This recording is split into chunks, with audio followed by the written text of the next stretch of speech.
Hey internet friends, as we continue to chronicle the strange happenings of 2020 on this channel, today I want to discuss how American billionaires are now nearly 20% richer than they were before the United States economy shut down. That's over a $583 billion surge of wealth across the 0.001%. While 1.5 million working class Americans applied for unemployment benefits just last week, bringing the number of individuals receiving unemployment aid to 30 million. Since working class Americans and small business owners were the ones who were told by the government that they had to shut down their businesses during this time, even though businesses like Amazon remained open despite the stories of numerous outbreaks that occurred in their facilities. So today we're going to talk about the real looting that took place during the controlled demolition of the American economy. Let's begin. I covered a story back in February about how a record number of major American CEOs stepped down at the beginning of 2020. There were many theories as to why these CEOs had been leaving in droves over the last year, peaking at the beginning of this year, ranging from theories like they had offices in China and saw the detrimental effects of the virus on the Chinese economy, so they had to get out of Dodge before things got bad, to the theory that they were tipped off by insiders to cash out on their stocks while prices were high and about to plummet from the economy shutting down, to the theory that these individuals might be bailing out before feeling the full force of an executive order signed in 2017 that authorized the seizure of assets of people and organizations involved in human rights abuse and corruption. Among the CEOs who stepped down were the CEOs of Disney, MasterCard, L Brands, otherwise known as Victoria's Secret, Uber Eats, Hulu, MGM, IBM, Salesforce, and LinkedIn. The Nestle CEO, Lockheed Martin, Morgan Stanley, Wells Fargo, BlackRock, Nokia, you get the picture. You've got a good mix of corporatocracy juggernauts, banking creatures, and government contractors. A record number of CEOs left their positions within 2 months' time in 2020, but really this was a trend over the past year or so. In 2019, over 1,300 high-level CEOs had left their positions, even during record stock market highs, and apparently the last time such an influx of corporate resignations occurred, the year was 2002. But what's most interesting about these CEOs who stepped down at the beginning of 2020 was that their company stocks peaked in early February and tanked in March. So if these corporate executives did have knowledge that the economy was going to take a major hit, then by resigning in January and February, this allowed these corporate CEOs to cash out on their company stocks that they would otherwise be forced to keep while employed at the company. Before the stock market crash on February 20th, 2020, members of Congress engaged in an insider trading scandal using knowledge that was given to them at a closed Senate meeting. And they sold off their stocks right before the stock market crash. And ultimately, there was an investigation, but it was just one big show and nothing came of it. It appears members of Congress can trade using insider information with impunity. Unlike an executive in the private sector who buys or sells stock in their own company, members of Congress do not have to file a Form 4 with the SEC. So by law, they don't have to disclose their activity. 94% of Congress are now multimillionaires, and the average salary of a U.S. Senator is $174,000. Rules for thee, but not for me is the motto of our government, regardless of partisanship. Laws that apply to the common people, but not the privileged few. And I don't know about you, but that doesn't exactly spell out representative democracy to me. Unless I guess it's a representative democracy of corruption. Moving right along, it was also at the beginning of the year that the richest people in the world were making big moves. Jeff Bezos unloaded $4.1 billion worth of Amazon shares in February. And Bill Gates stepped down from the Microsoft board of directors in March to pursue his own personal brand of philanthropy. On March 21, 2020, it was reported that Elon Musk and Jeff Bezos had asked for government funding to the tune of $5 billion in grants or loans to keep commercial space company employees on the job and launch facilities open. Since, of course, Elon Musk runs SpaceX and has a net worth of $42 billion, Jeff Bezos is founder of the aerospace company Blue Origin and has a reported net worth of $163 billion.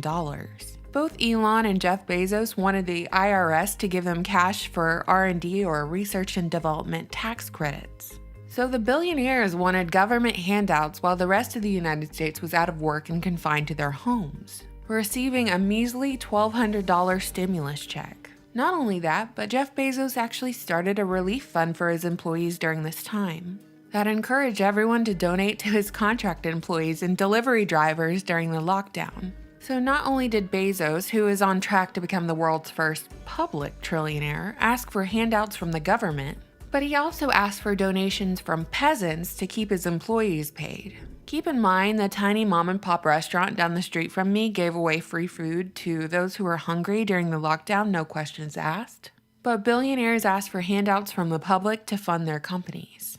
Amazon has benefited from the pandemic more than any other retailer because the government decided Amazon facilities were essential and sold essential items. Meanwhile, the mom-and-pop hardware store down the road had to close. You know, like how the Walmart bakery stayed open, but the bakery owned by your cousin had to shut down because it wasn't essential.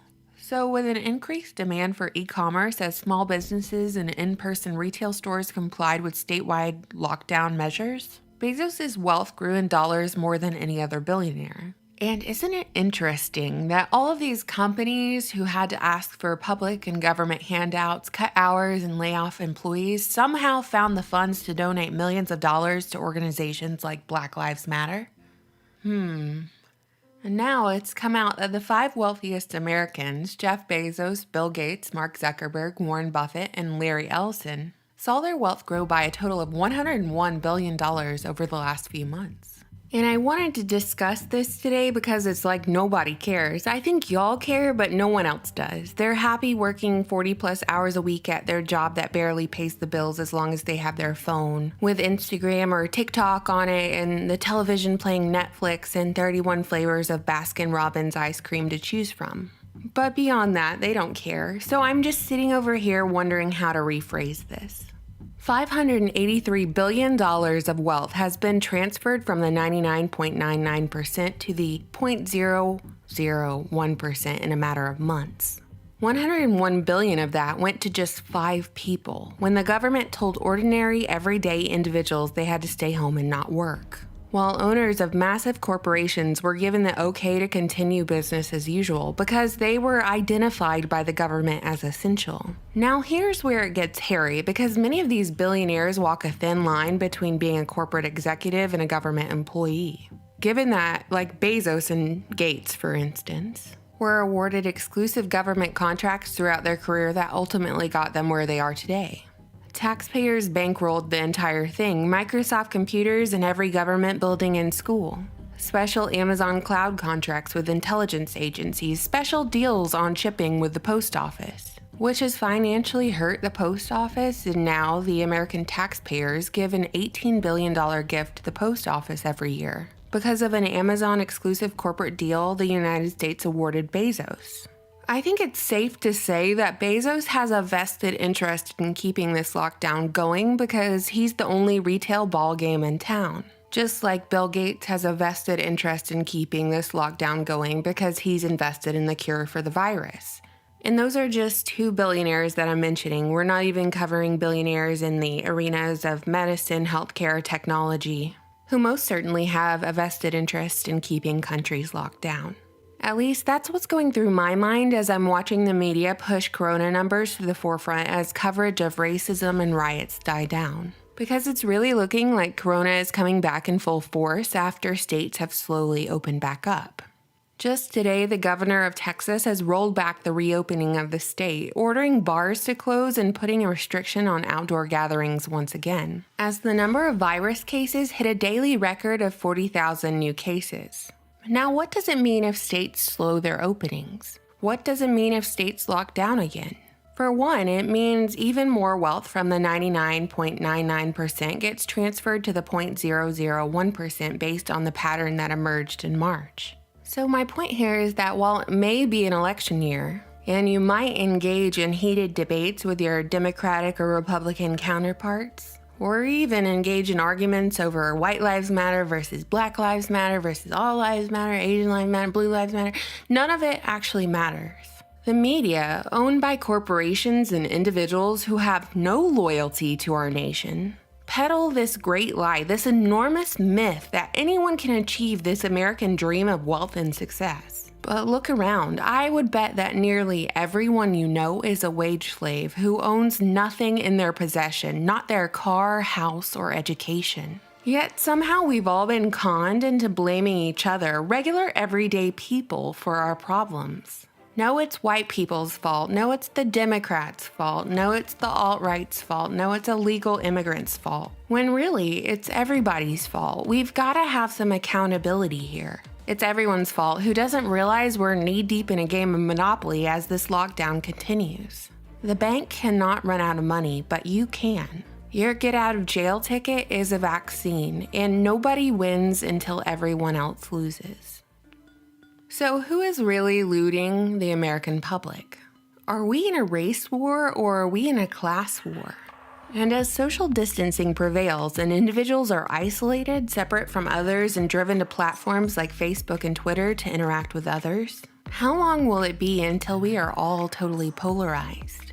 Totally separate from one another, divided and distracted by whatever story the media decides to peddle that day. What do you think, internet friends? You know, I always look forward to your comments. Thank you so much for watching, subscribing, and supporting my channel on Patreon. Bye! I'm just a fake silhouette.